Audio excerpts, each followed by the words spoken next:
Ayan na po si Pula, may kasama po siyang bloodline golden boy po siya, sweater. Talagang kailangan po pares. Ito na po si Negro. Ayan po si Negro, binata na po talaga si Negro. Running performance na po yan, mga kabugi.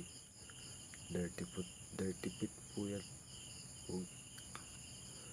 Ating bagong kak kay Choco. Galing po siya kay B-Boy Mitra. Ating White Kelso na galing po kay B-Boy na double wing band. Good size, quality, high quality po. White Kelso po ni B-Boy Enriquez. Yan, nakuha po natin yan sa kanya, mga kabugi. Maganda. Okay, pinalis na rin po natin siya sa ating mga hen na talaga naman hindi lang papatalo sa kanta. At ito po, lapit sa ating talisayin.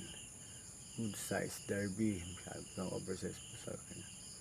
Sabi na double yung po nasa gapaan. Chuba po,